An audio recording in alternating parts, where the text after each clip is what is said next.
아멘. 누가복음 말씀 계속해서 함께 살펴보고 있습니다. 누가복음 46번째 말씀, 포도원을 내 것이라 착각하는 농부들이라는 제목으로 누가복음 20장 9절에서 19절 본문 말씀 함께 나누도록 하겠습니다.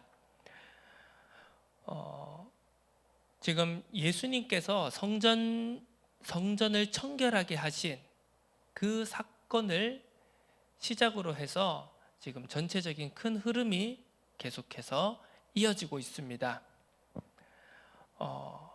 지금 누가복음 20장 시작으로부터 계속해서 이제 나타나고 있는 내용들이 이제 예수님의 권위에 대해서, 그리고 이 성전 지도자들의 권위에 대해서 이제 이런 내용들을 다루고 있는 것을 우리가 볼 수 있습니다. 그 이전 공생의 사역을 통하여서 예수님께서 바리새인들과 서기관들과 계속해서 갈등이 있는 내용들을 우리가 살펴보았습니다. 그때도 이제 이 누가복음 4절에 예수님께서 나사렛 회당에서 첫 설교를 하시면서 그 설교를 인하여서 백성들이 분노하여 예수님을 죽이려고 했던 일이라든가, 또 여러 가지 예수님의 사역들을 통해서, 가르침을 통해서 바리새인들과 서기관들이 예수님을 죽이고자 하는 그런 일들이 있었습니다만, 실제로 예수님을 십자가의 죽음으로 이끌어 간 것은 이 성전 지도자들이었습니다. 한마디로 대제사장들, 그리고 서기관들, 장로들이라는 이 성전 지도자들이 어떻게 보면 그 예수님의 십자가 죽음을 실제적으로 결의하고 실행한 사람들이었습니다. 그 동기는 바로 자신들의 권위에, 그리고 자신들의 그 권위의 근간이었던 바로 성전을 예수님께서 건드리셨다는 점입니다. 예수님의 성전 청결 사건을 성전 지도자들은 자신들의 권위에 대한, 그리고 이 이스라엘, 유대인, 유대교 시스템에 대한 도전으로 받아들였습니다. 결국 자기들의 권위, 자기들의 힘의 근원을 위협당하고 도전받은 성전 지도자들은 예수님을 온갖 모함으로, 그리고 거짓된 증거로 예수님을 로마 당국에 넘겨주었고, 결국 십자가 죽음을 맞게 된 것입니다. 오늘도 그 흐름 속에서 지금 성전 지도자들과 대립하고 있는 상황에서 또 다른 비유로 이제 백성에게 말씀하기 시작하셨습니다. 앞서서 이제 권위에 대해서 어떻게 이런 일을 하느냐, 이런 일을 할 권위를 누가 주었느냐라고 하는 성전 지도자들의 질문 속에 세례요한의 예를 드시면서 역질문하시고, 그러면서 성전 지도자들의 입을 다물게 하시는 일이 있었죠. 그러면서 계속해서 비유로 말씀하십니다. 큰 흐름에서는 같은 흐름이지만 조금 내용과 주제가 조금 더 다른 내용을 다루고 있는 것을 우리가 살펴볼 수 있습니다. 포도원 비유를 합니다. 이 포도원 비유는 길게 설명하지 않아도 워낙 우리가 잘 알고 있기 때문에 이 포도원 비유, 그리고 오늘 이 누가복음 본문 말씀이 이 포도원 비유를 통하여서 그 당시 백성에게, 그리고 성전 지도자들에게, 그리고 오늘날 우리에게 무엇을 말씀하고자 하시는가, 우리는 무엇을 생각하고 무엇을 질문하고 무엇을 붙잡아야 하는가에 대해서 살펴보는 시간이 되었으면 좋겠습니다. 이 포도원 비유를 들은 그 당시 이 장소에 있던 백성들과 그리고 성전 지도자들은 그 비유를 곧바로 알아들었습니다. 자, 예를 들면 이런 거겠죠. 한국 사람에게 콩쥐팥쥐라는 전래동화 이야기를 하면서 그 전래동화를 비유로 들어서 어떤 사건을 설명을 하는 것, 그것은 아마 거의 대부분의 한국 사람들이라면 이제 기본적으로 콩쥐팥쥐라고 하는 그 스토리를 알고 있기 때문에 그 스토리를 가지고 비유를 한다라면, 어떤 것을 비유로 설명을 한다고 하면 사람들은 곧바로 알아차릴 것입니다. 그런데 아직 한국 문화에 대한 경험이 적은 해외에서 와서 한국에서 거주하고 있는 사람들은, 예를 들어 콩쥐팥쥐가 어떻게 했는데 두꺼비가 어떻고, 이 두꺼비를 가지고 비유를 들면 이 한국 문화에 대한 경험이 거의 적은, 거의 없다시피 한 해외에서 온 사람들은 이 지금 이야기가, 이 전개가 무엇을 의미하는지 아마 이해하고 파악하기가 쉽지 않을 것이겠죠. 예수님의 오늘 이 포도원 비유는 구약 성경 이사야 5장 1절에서 7절까지 나오는 포도원 노래라는 내용을 베이스로 예수님께서 지금 이 비유를 하신 것입니다. 오늘 이 전체적인 본문의 내용을 좀 잘 파악하기 위해서 오늘 우리 이사야 5장 1절에서 7절의 말씀을 우리 함께 읽어보면 좋겠습니다. 별로 긴 내용이 아니기 때문에 우리 이사야 5장 1절에서 7절의 말씀 우리 한번 함께 합독하도록 하겠습니다. 1절부터 함께 읽습니다. 나는 내가 사랑하는 자를 위하여 노래하되 내가 사랑하는 자의 포도원을 노래하리라. 내가 사랑하는 자에게 포도원이 있으며 심히 기름진 사내로다. 땅을 파서 돌을 제하고 극상품 포도나무를 심었도다. 그 중에 망대를 세웠고 또 그 안에 술틀을 팠도다. 좋은 포도맺기를 바랐더니 들포도를 맺었도다. 예루살렘 주민과 유다 사람들아 구하노니 이제 나와 내 포도원 사이에서 사리를 판단하라. 내가 내 포도원을 위하여 행한 것 외에 무엇을 더할 것이 있으랴? 내가 좋은 포도 맺기를 기다렸거늘 들포도를 맺음은 어찌 됨인고? 이제 내가 내 포도원에 어떻게 행할지를 너희에게 이르리라. 내가 그 울타리를 걷어 먹힘을 당하게 하며 그 담을 헐어 짓밟히게 할 것이요 내가 그것을 황폐하게 하리니 다시는 가지를 자름이나 북을 돋우지 못하여 찔레와 가시가 날 것이며 내가 또 구름에게 명하여 그 위에 비를 내리지 못하게 하리라 하셨으니 무릇 만군의 여호와의 포도원은 이스라엘 족속이요 그가 기뻐하시는 나무는 유다 사람이라. 그들에게 정의를 바라셨더니 도리어 포악이요 그들에게 공의를 바라셨더니 도리어 부르짖음이었도다. 아멘. 자, 이 포도원 노래의 내용을 가지고 오늘 예수님께서는 이 비유를 백성들에게 또 성전 지도자들에게 말씀하신 겁니다. 우리가 계속해서 그 누가복음 4장의 나사렛 회당 설교를 통하여서 예수님께서 그 회당에서 설교하신 내용이, 그리고 그 읽으신 본문의 말씀이 이사야서의 말씀이었죠.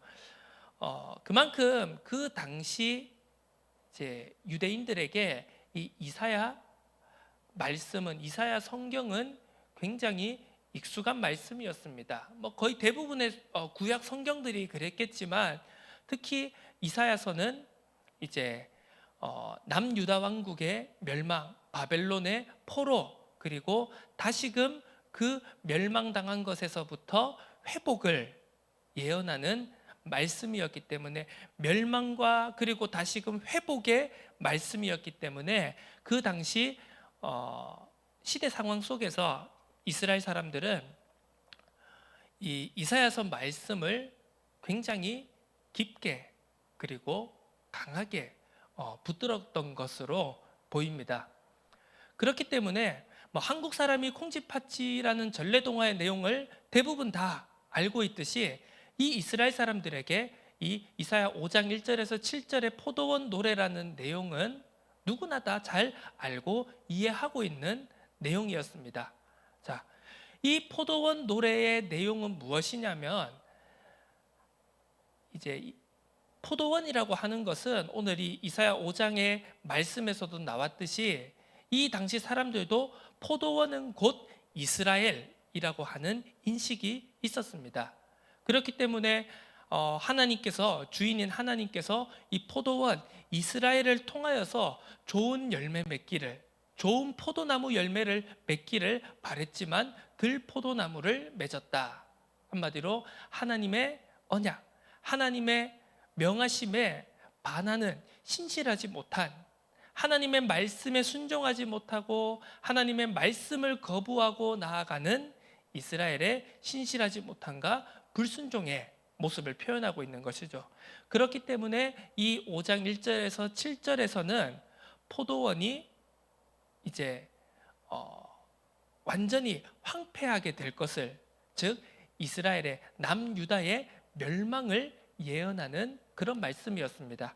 그래서 누군가가 그 당시 이스라엘 땅에서 이 포도원의 비유를 말한다라고 하는 것은 이스라엘의 멸망, 성전 예루살렘의 멸망이라고 하는 것을 암시한다라고 하는 것을 그 당시 사람들은 대략적으로나마 그 의미와 내용을 알아차리고 이해했을 것입니다. 그렇기 때문에 백성들의 반응이 어떠했습니까? 백성들의 반응이 16절에 사람들이 듣고 이르되 그렇게 되지 말 것입니다. 그렇게 되면 안 됩니다. 라고 하는 백성들의 반응이 바로 나왔던 것입니다. 왜?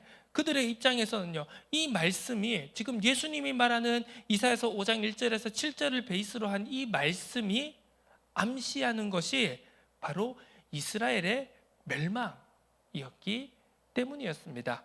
자, 그런데 오늘 예수님은 이 누가복음 20장 9절에서 19절의 이 본문에서 예수님은 이 이사야서 5장의 내용을 가지고 오시면서 조금 다르게 이 내용을 변형시켜서 비유로 설명하셨습니다. 자, 이사야 5장의 이 포도원의 비유가 포도원 그 자체의 포커스를 두고 말씀하신 것이라면, 오늘 예수님의 포도원의 비유는 우리가 성경을 다 가지고 계시면 우리 좀 볼 수 있듯이 이 9절에 오늘 본문의 소제목을 보면 포도원 농부 비유라고 적혀 있습니다. 한마디로 오늘 예수님은 포도원 그 자체가 아닌 포도원을 경작하는 농부들의 초점을 맞추어서 설명하고 계셨던 것이죠. 이제 그 포인트, 그 미세한 변화의 포인트를 알아차리지 못한 백성들은 그냥 단순히 이것이 이스라엘의 멸망에 관한 내용인 줄 알고 그런 일이 벌어지면 안 됩니다. 다시는 그런 일이 벌어지면 안 됩니다. 라는 반응을 보였던 것입니다. 그런데 재밌는 것은 그 성전 지도자들은, 서기관들과 대제사장들은 이 비유가 그들을 향하여 바로 본인들을 지금 타겟팅하고 있는 비유라는 것을 알아차렸습니다. 자, 무엇입니까? 그런 거죠. 주인이 포도원을 만들어 농부들에게 세를 주고 이제 소작을 맡기고 먼 곳에 타국에 가서 오래 있다고 말했습니다.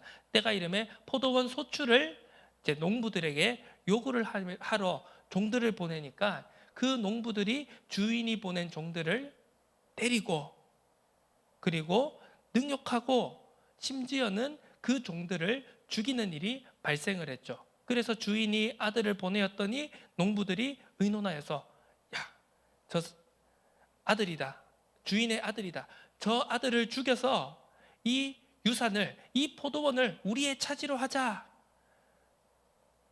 그때 주인은 농부들을 진멸하고 그 포도원의 다른 자들에게 주었다라는 것이 비유의 내용이죠. 이사야 5장의 말씀과 같은 듯 하면서 조금은 다른 내용이 전개가 됩니다. 자, 이것을 통해서 우리는 무엇을 살펴볼 수가 있습니까? 바로 성전이 자신들의 것이라고 착각하는 성전 지도자들의 모습을 우리는 볼 수 있는 것입니다. 그 당시 사람들의 인식에 성전이 곧 예루살렘이고 예루살렘이 곧 이스라엘이었습니다. 그래서 모든 것은 이스라엘, 예루살렘 중심으로 다 움직였습니다. 그랬기 때문에 이 상대적으로 갈릴리라고 하는 변방의 지역이 소외되고 무시당하고 외면받는 그러한 상황이 벌어진 것이죠. 마치 지금 우리나라의 서울과 수도권 집중 현상이 일어나고 지방에 소멸해 가는 것처럼, 그리고 지방에 사는 것을 뭔가 굉장히 뒤처지고 그리고 별 볼 일 없는 사람들이다라고 생각하는 것처럼, 그 당시 이 이스라엘에서도 모든 것은 예루살렘 중심으로 다 돌아갔다는 것입니다. 우리가 사람은 성공하려면 서울에 가야 된다, 그런 속담도 있듯이 이 당시에서도 이 이스라엘에서 뭔가 성공하기 위하고 뭔가 내가 큰 일을 해보겠다라고 생각을 하면 반드시 이 예루살렘으로 가야만 했던 것입니다. 이스라엘이 곧 예루살렘이었습니다. 그리고 예루살렘을 상징하는 것은 바로 이 성전이었습니다. 왜 예루살렘이 되는가라고 했을 때 바로 이 성전이 있었기 때문에 예루살렘이 의미가 있었던 것입니다. 자, 그 당시 사람들에게, 그리고 이 성전 지도자들에게 이 성전이라고 하는 것은 바로 이스라엘 그 자체였다는 것입니다.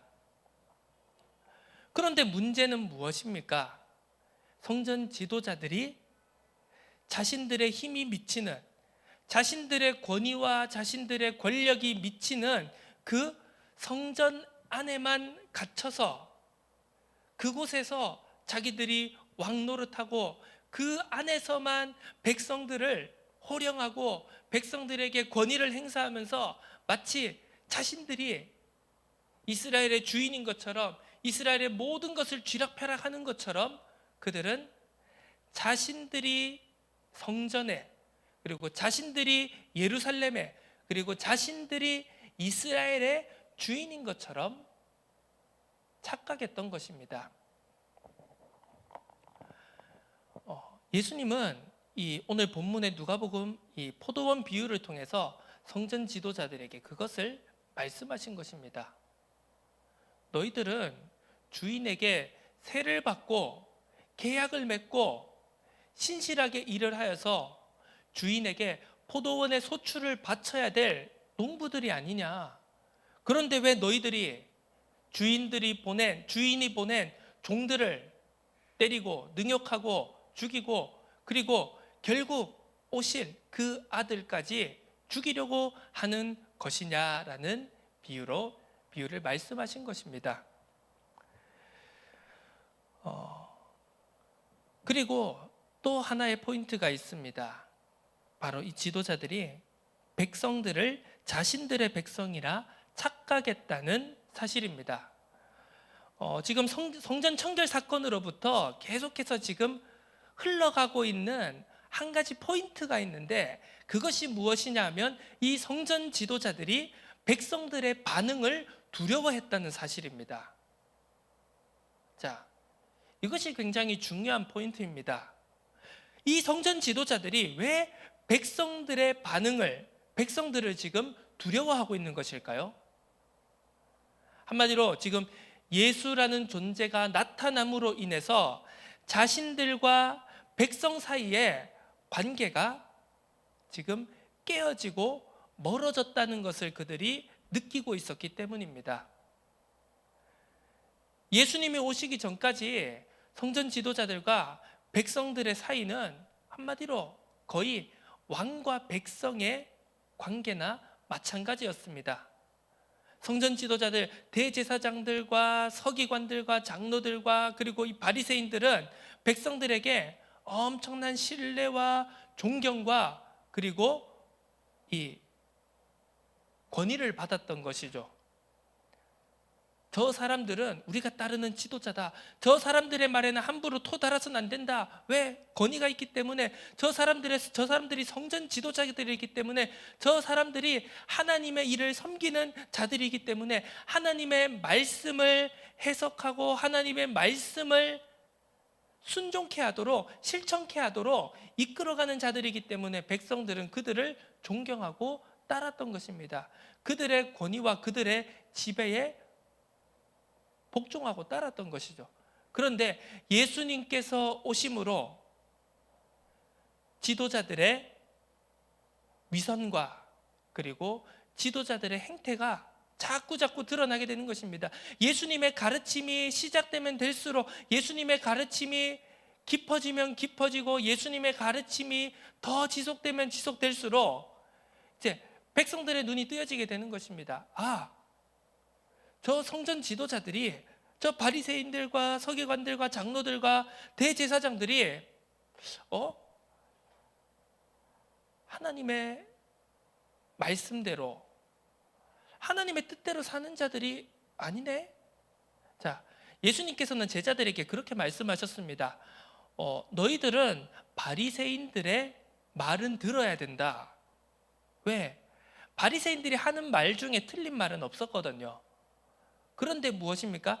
바리새인들의 말은 너희들도 들어야 하고, 바리새인들의 말은 지켜야 하나 그들의 행실은 본받지 말라고 예수님께서 제자들에게 말씀하셨습니다. 왜? 그들이 말하는 것과 그들이 주장하는 것과 그들의 삶이, 그들의 행실이, 그들의 열매가 달랐기 때문입니다. 예수님은 항상 일관되게 바리새인들과 서기관들과 대제사장들, 장로들, 종교 지도자들을, 성전 지도자들을 가리켜서 하신 책망이 무엇이냐? 너희 이 외식하는 자들아, 너희 이 위선자들아, 이걸 책망하신 것이죠. 자, 백성들과 성전 지도자들 간의 그 상하 관계가, 권위와 복종의 관계가 금이 가고 멀어지기 시작합니다. 백성들은 예수님의 말씀에 귀를 기울이고 예수님의 말씀에 기뻐하고 예수님의 말씀에 화답합니다. 그 가르침에 화답합니다. 그럴수록 점점 성전 지도자들의 속된 말로 말발은 먹히지 않게 되는 겁니다. 그래서 성전을 청결하게 하고, 그리고 예수의 권위를 들고 하는 말씀 속에, 그 논박 속에 그들은 계속해서 자신들의 권위에, 자신들의 그 성전의 권력에 도전하는 예수님을 잡아 죽이고자 했으나, 백성들이 예수님을 따르기 때문에 감히 잡지 못했던 것입니다. 결국 그들은, 대제사장들은 예수님을 한밤중에 군중들이 없는 틈을 타서 예수님을 체포하게 된 것이죠. 구약 성경 말씀을 우리가 쭉 살펴보면은 그 일관되게 흘러가는 한 단어와 주제가 있는데, 그게 바로 주의 백성이라고 하는 단어와 주제입니다. 이스라엘을 가리켜서, 이스라엘 백성을 가리켜서 구약 성경은 일관되게 주의 백성이라고 표현하고 있는 것이죠. 모세가 이스라엘 백성들을 표현하며 주의 백성이라고 표현했습니다. 다윗 왕이 이 이스라엘 백성을 가리켜서 주의 백성이라고 표현했습니다. 솔로몬 왕이 아직 솔로몬 왕이 물론 말년에는 하나님의 말씀, 하나님의 은혜로부터 멀어져 갔지만, 하나님의 은혜와 하나님을 향한 사랑이 가득 차던, 충만하던 그 시절에는 이제 성전을 봉헌하면서 무엇이라고 했습니까? 주의 백성이, 그리고 주의 백성을 잘 이끌어 갈 수 있는 지혜를 제게 주십시오 라고 간구하는 것을 우리는 구약 성경 말씀을 통해 살펴볼 수 있습니다. 자, 계속해서 여호와 하나님에 대한 신실함과 여호와 하나님을 순종하고 따르겠습니다라는 그 맥락 속에서 구약 성경을 살펴보면 계속해서 그 맥락 속에서 주의 백성 이스라엘, 이 백성은 주의 백성입니다라는 것을 계속해서 반복하고 강조하고 있는 것입니다. 이스라엘은 주의 백성, 하나님의 백성이라는 것이죠. 그런데 이 성전 지도자들은 어떻습니까? 이 백성들을 자신들의 백성이라고 생각하는 겁니다. 자신들의 백성이고 자신들의 소유라고 생각하기 때문에 어떤 자기들보다 더 대단한 권위와 자신들의 권위와 아성을 무너뜨릴 것 같은 사람이 나오게 될 때 그 사이에서 전전긍긍하는 겁니다. 저 백성들 뺏기면 어떡하지? 저 백성들의 인기를 저 사람이 독차지하면 어떡하지? 이 백성들이 더 이상 우리의 말을 안 들으면 어떡하지? 우리의 말빨이 저 백성들에게 더 이상 먹히지 않고 통하지 않으면 어떡하지? 그 두려움이 성전 지도자들에게는 항상 있었던 것입니다. 생각해 보십시오. 그들이 이스라엘 백성을 주의 백성으로 생각했다면 그런 것에 일이 일비할 필요가 있습니까? 없죠. 주의 백성들이 주의 길을, 하나님을 잘 섬기고 순종하고 따라가는 것에 모든 관심과 포커스를 집중하면 되는 것이지, 그 사람들이 자기들 말을 듣냐 안 듣냐, 저 사람들에게 자기들 말빨이 통하냐 안 통하냐, 그것이 전혀 중요하지 않다는 것이죠. 그런데 무엇입니까? 백성들을 주의 백성이 아닌 자신들의 백성으로 착각한 이 성전 지도자들을 우리가 오늘 본문 말씀을 통해서 확인할 수 있습니다. 말씀을 정리해 보도록 하겠습니다. 맡기신 것이 나만의 것이라 착각할 때 우리는 많은 것을 놓칠 수밖에 없습니다. 자, 그런데 중요한 것은 이것을 지도자들도 그리고 백성들도 예외일 수 없다는 것입니다. 자, 이 비유를 눈치챈 대제사장들과 서기관들은 속으로 화가 나고 분노가 끓어서 예수님을 잡으려 했습니다. 잡아 죽이려고 했습니다.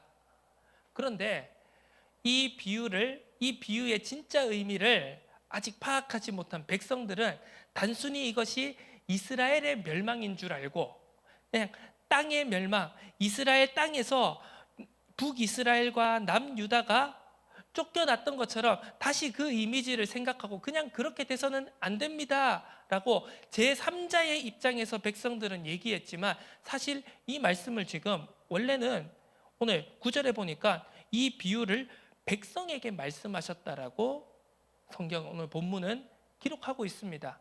그 말은 무엇입니까? 성전 지도자들에게도 이 비유가 주어졌지만 백성들에게도 이 비유가 주어진 것입니다. 왜? 성전 지도자들이 이스라엘의 성전에, 예루살렘에, 이스라엘의 이 이스라엘 나라에 대한 소유권을 착각했던 것처럼 백성들도 여전한 착각 속에 있었다는 것입니다. 어떤 것이에요? 하나님의 말씀, 하나님의 언약, 하나님이 원하시고 뜻하시는 바 그 계획을 백성들도 알지 못했다라는 것입니다.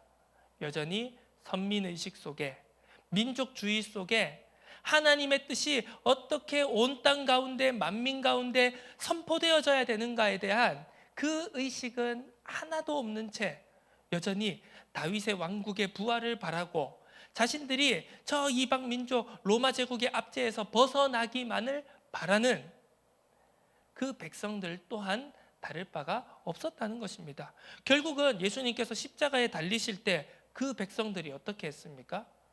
방관하고 묵인하고 예수를 십자가에 내어주는데 함께 동조했던 것입니다. 자, 우리는 우리에게 맡겨주신 것이 있다라는 그 청지기 정신을 항상 놓치지 말아야 됩니다. 자, 여기에는 우리가 중요한 것이 있습니다. 바로 이 누가복음에서 계속해서 흐르는 몇 가지 중요한 사상 중에 바로 종말론 사상이 있다는 것을 우리가 볼 수 있습니다. 그렇다면 성전 지도자들이 왜 이 포도원이, 왜 이 성전이, 예루살렘이, 이스라엘이 자신들의 것이라는, 백성들이 자신들의 것이라는 착각 속에 빠지게 되었던 것일까요? 처음부터 그러진 않았을 거 아닙니까? 왜 그들이 그런 착각 속으로, 그런 재앙 속으로 빠져들어갈 수밖에 없었느냐라고 했을 때 오늘 이 비유를 한번 살펴보겠습니다.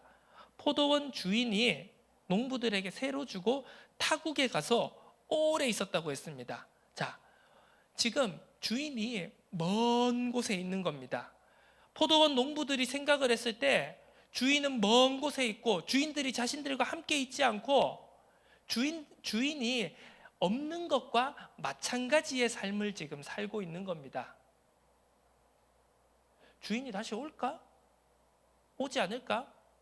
주인이 다시 오지 않으면 이 포도는 어떻게 되지? 이제 그 시간이 점점 길어지면 길어질수록 이 소유권에 대한 착각이 시작되는 겁니다. 왜? 농사는 내가 짓는데, 아니 그래 물론 이 땅은 주인의 것이고 포도원도 다 주인의 것이고 우리가 계약을 맺었기 때문에 소작을 받았기 때문에 그 소출의 일부를 주인에게 바쳐야 되는 건 맞아. 그런데 야, 이거 농사 내가 짓잖아. 내가 뼈 빠지게 땀 흘리고 고생하고 내 양볕에 다 타가면서 내가 농사 지었는데, 이 생각이 1년, 2년, 3년, 그것이 이 이스라엘 백성에게는 어땠습니까? 수백 년의 시간이 흐른 것이죠. 그러다 보니 점차 이 지도자들의 인식 속에, 생각 속에는 어떻습니까? 주인이 없는 것처럼 느껴지는 겁니다. 자, 이스라엘이 멸망당했습니다. 포로로 끌려갔습니다. 다시 돌아왔습니다. 그러면서도 수백 년을 그 제국들의 흥망성쇠에 좌지우지되는 그런 비참한 삶을 살았던 것입니다. 그러한 현실 속에서 점점 더 이스라엘 사람들의 인식 속에는 무엇이냐? 하나님이 우리를 버렸다. 하나님이 더 이상 우리와 함께하지 않는다. 그들이 모세 오경을 붙잡고 구약 성경을 붙잡고 율법과 전통을 붙잡고 우리가 하나님의 말씀을 순종하고 잘 지킨다라고 입으로 말하면서도 그들의 진짜 생각 속에는 무엇입니까? 하나님이 없는 것처럼 살았다는 겁니다. 하나님이 우리를 버렸다고 생각하는 겁니다. 이런 외식이 어디 있겠습니까? 이런 모순적이고 이런 위선적인 상황이 어디 있겠습니까? 하나님의 말씀을 읽고 막 맨날 우리 영상 같은 거 보면 아시겠습니까? 그 검은 모자 쓰고 막 머리 옆에 닦고 막 이래가지고 막 손가락 같은 거 이렇게 하면서 막 할랄랄랄라 뭐 할랄랄랄라 하면서 막 열심히 성경 읽고 연구하고 그래가지고 토론하고 율법을 준수한다고 그렇게 힘쓰고 애쓰는 유대인들이 정작 자신들의 고통에, 자신들의 어려움을 외면하는 것처럼 보이는 하나님에 대한 기대와 소망을 점점 저버려가고 있는 이 모순적인 모습, 이것이 바로 우리가 이 말씀을 통해서 살펴볼 내용이고, 그 유대인들의 모순되고 거짓된 모습을 통하여서 우리들의 삶 또한 한번 점검해 봐야 되는 것입니다. 우리 또한 마찬가지지 않습니까? 아니 주님이 죽으셨고 3일 만에 부활하셨고 승천하시면서 내가 다시 오겠노라, 땅 끝까지 가서 복음을 전하라 말씀을 하신 지가 벌써 2000년이 넘었습니다. 주님이 언제 다시 오실지, 물론 그 시대의 사도들과 제자들, 초대교회 성도들도 몰랐겠지만 우리도 여전히 지금 모르고 있습니다. 주님 언제 다시 오실지, 이 말씀이, 이 약속이 언제 완벽하게 완성이 될지 그들도 우리도 전혀 알 수가 없다는 것이죠. 이런 상황 속에서 우리는 무엇에 대한 소망을 가지고 무엇에 대한 기대를 가지고 하루하루를 그리스도인으로서, 제자로서 살아가야 되겠습니까? 자, 이런 흔히 신학적으로 표현해서 지연되는 종말이라는 상황 앞에서 우리들은 자꾸 우리들의 정체성과 신분에 대한 혼란과 착각에 빠질 수밖에 없습니다. 왜? 맡기신 것임에도 불구하고 주인이 너무 먼 곳에 계시는 것 같아요. 주인이 안 오시는 것 같아요. 안 오실 것 같아요. 그러니까 무엇입니까? 맡기신 것이 이제 점점 내 것이라고 착각되기 시작하는 겁니다. 그래서 우리는 우리의 삶을 살아가면서도 이것이 항상 주님께서 맡기신 것이고 내가 주님의 일을 하고 주님을 위해서 내가 살아가는 것이다, 청지기적인 삶을, 제자의 삶을 살아가는 것이다, 그리스도인의 삶을 살아가는 것이다 라고 말은 하면서도, 말씀은 들으면서도, 그걸 우리끼리 나누고 교제하면서도 자꾸 우리들의 삶은 어떻습니까? 이게 내 소유고 내 인생은 내 것이고 내 가족은 내 것이고 내 자녀는 내 것이고 자꾸 내 소유라고 착각하고 우리가 살아가고 있지 않습니까? 그 모순된 상황 속에서 우리는 끊임없이 갈등하고 고민하는 것입니다. 우리에게 찾아오는 많은 상황들과 문제들과 갈등들 속에서 고민하는 것입니다. 자, 이 종말론이라고 하는 것은요, 그냥 단순히 우리들의 현실과 상관이 없고 그냥 단순히 신학적인 것일 뿐이고 단순히 그냥 목사님들만 신학자들만 나누는 그런 의미 없는 논쟁 같아 보일지라도 이 종말론이라고 하는 것은 우리의 신앙에 있어서 절대로 놓쳐서는 안 되는 중요한 내용입니다. 주님은 약속한 대로 반드시 오십니다. 약속하신 대로 모든 것을 완성하러 오실 것입니다. 모든 것은 끝났다, 내가 다 이루었다라고 말씀하셨지만 여전히 아직 다 안 이루어진 것처럼 우리는 느껴집니다. 그런 현실과 세상 속에서 우리는 살아가고 있습니다.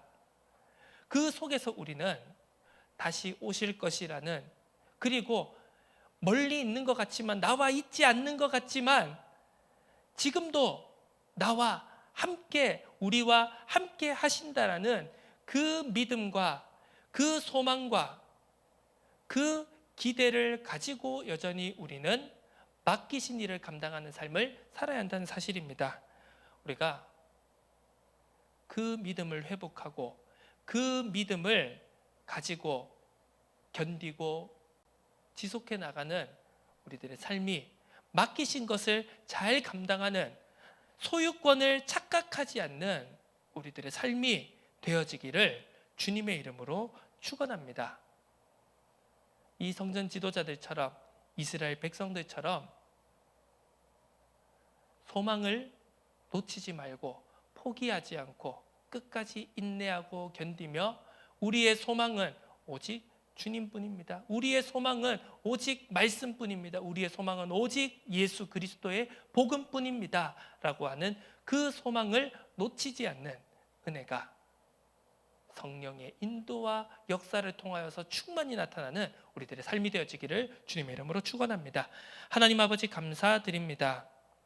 포도원을 자신들의 것이라 착각하던 농부들처럼, 그리고 여전히 하나님이 원하시고 기뻐하시는 바를 깨닫지 못하는 백성들과 같지 않게 하여 주시옵소서.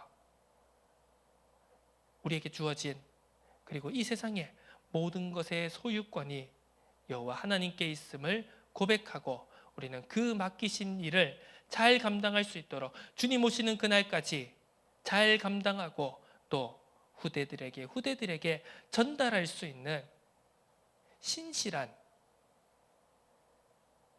청지기의 삶을, 제자의 삶을, 그리스도인의 길을 걸어갈 수 있도록 우리에게 은혜를 부어 주옵소서. 감사드립니다. 예수 그리스도의 이름으로 기도드립니다. 아멘.